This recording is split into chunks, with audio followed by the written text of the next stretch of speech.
Ken Tomash, I understand World Series Game 3 in the books. And now things are a little bit more interesting. The folks that thought the Twins were just going to romp right over St. Louis once they got back to Busch Stadium, a little disappointed tonight. But if ever a team had its proverbial back against the proverbial wall in the World Series, the St. Louis Cardinals certainly were that team coming into Game 3 tonight in St. Louis. They'd lost the first 2 games, getting drubbed, in fact, twice up in Minneapolis by the Twins, so they had to win tonight to avoid falling into a 3-0 hole. They sent their ace John Tudor to the mound, and after he gave up a run in the 6th, the Cardinals came back with 3 in the bottom of the 7th.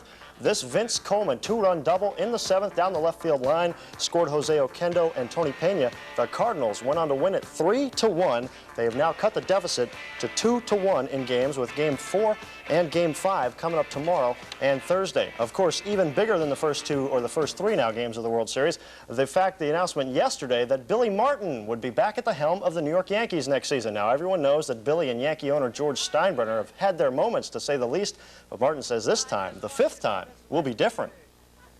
I love my mother, but I never always agreed with her. And then the same way with George, I love him too the same way.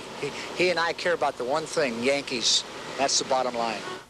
Well, we'll see about that. Meantime, in football, the Georgia Bulldogs will have their coach with them on the sidelines come Saturday's home game against Kentucky.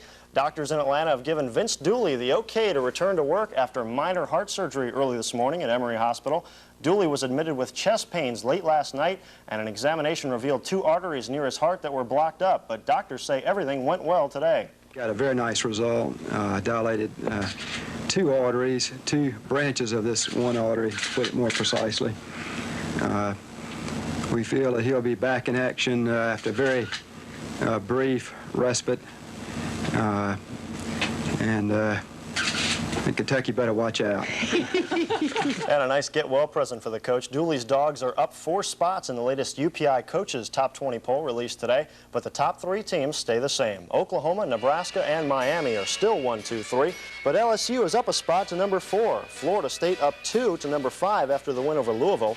Auburn drops 2 to number 6, but they're still undefeated. Clemson is 7th, down 1. UCLA is number 8. Syracuse into the top 10 for the first time after the upset of Penn State, and Notre Dame is at number 10. The Florida Gators start off the second 10. UF with this week off before they take on Auburn in 2 weeks. Indiana jumps from out of the poll all the way up to number 12. There's Georgia up 4 to number 13. Ohio State is 14th. Michigan State 15th.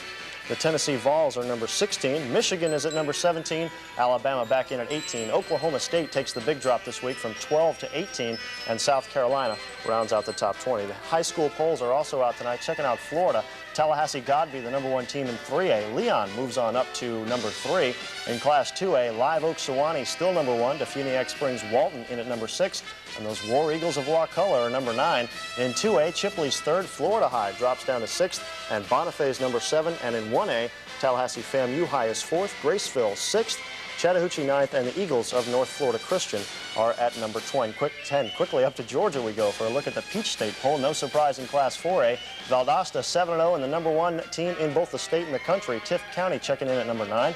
And in Class 3A, Thomasville takes the top spot after their upset of the previous number 1. Thomas Central Yellow Jackets Central drops to 3rd, and Coffee in with a tie for the 10th spot in the poll. NFL attorneys say they'll fight a Miami judge's ruling that Houston Oilers draftee Alonzo Highsmith is now a free agent.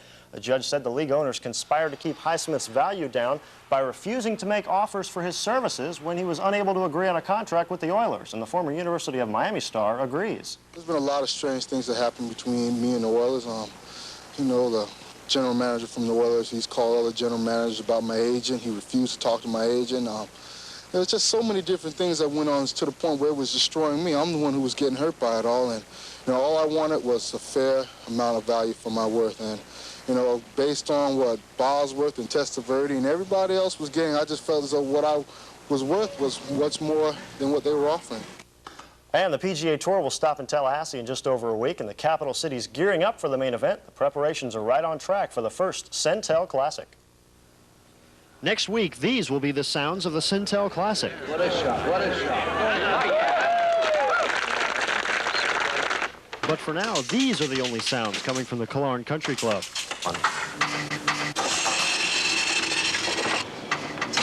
With just over a week before the tournament actually begins, preparations are already in full swing. And for a PGA Tour event like this one, this week is much more hectic than the 4 days of actual tournament play. Actually, once the tournament gets underway, things settle down quite a bit. And latter part of the week is a breeze, but the week before the tournament is, as you can see this morning, is really busy. Good morning, Sintel Classic. Paul Hammond and crew are getting ready for the coming out party for the Classic, the first event under the new name and corporate sponsorship. It's helped us dress up the tournament more. We're trying to maintain the typically friendly atmosphere of a small tournament, while at the same time providing the facilities and accommodations for a major tournament. From putting up the bleachers to getting the course in shape, things are right on schedule. We try to keep the course pretty much in tournament shape year-round. Biggest thing we're having right now is it's been so dry, we're having to do a lot of irrigation that we really don't like to do in preparing for a tournament. It all starts with practice rounds next Monday and Tuesday, leading up to the start of tournament play next Thursday. And Frank, tomorrow's fishing midnight till 2 in the morning or 6:30 till 11 and also in the morning in the daylight. Sounds good. Thanks, Ken. Well, fiddling around with a purpose, that story when Eyewitness News continues.